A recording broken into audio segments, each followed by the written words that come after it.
चढ़दा राज दुलारा। पाक नबी दी शान उचेरी विच बयान न आवे। जिसनू आपे मालिक सोना अरशा शीक बुलावे। जिस दे उत्ते रब सच ने, जिस दे उत्ते रब सच ने आप कुरान कुलाया। ओदियां उच्च कदरां दा यारो भेद किसे नहीं पाया। सब तरीफां उस दे कारण मालिक हैन बनाइया। ओ रहमत दा सोमा यारो जिसने चढ़ियां लाइया। मोजज़ा पाक नबी दा यारो मैं एक आख सुनावा। नबियां दा सरदार ओ सोना करदा दूर बलावा। अबू जहल सी एक दिन आया, अबू जहल सी एक दिन आया उन्हां नू अजमावे। मेरी मुठ विच कीए दसना चबदे आख सुनावे। कई कर मुठ विच लैके ओ पाक दुआरे आया। नबी प्यारे ताई आखे दस मैं की लुकाया। मुठ मेरी विच कीए लुकया जे बिन वेखे दसे। अज तो मगरों तू मुड़ मेरे दिल दे अंदर वसे। दसन दी कोई लोड़ न मैनू, दसन दी कोई लोड़ न मैनू पाक नबी फरमाया।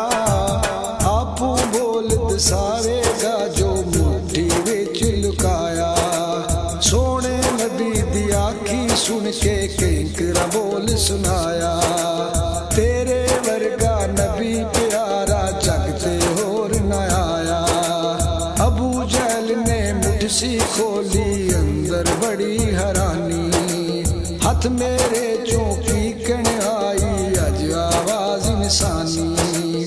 किंकरा पाक नबी नू तकिया, किंकरा पाक नबी नू तकिया कलमा तुरत सुनाया। अबू जहल शर्मिंदा होया नाले सी घबराया। सुट वगावे किंकर सारे नफरत पिया वखांदा। वेख के मोजज़ा फेर न मन्या लेखी हार लखांदा।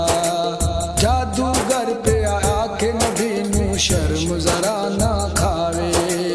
आद समूद दी कौम दे वांगर वेख यकीन न आवे। लगे चाचा पावे ओ, लगे चाचा पावे ओ पर ओ वैर कमावे। घर विच वसदी रहमत यारो चोली मूल न पावे। पाक नबी दा खुल्क न्यारा बखरा दिसे जहानों। उस दे खुल्क अजीमी किसे मिलदे हैं कुरानों। विच ज़मीं आसमाना उस दा कामल नूर हजूरी। जग दे अंदर कुछ ना होवे बिन उस दी मंजूरी।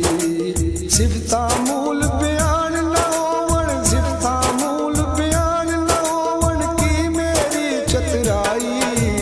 मैं असगर तू अकबर मौला तेरी वड्याई। मैं असगर तू अकबर मौला तेरी वड्याई, तेरी वड्याई।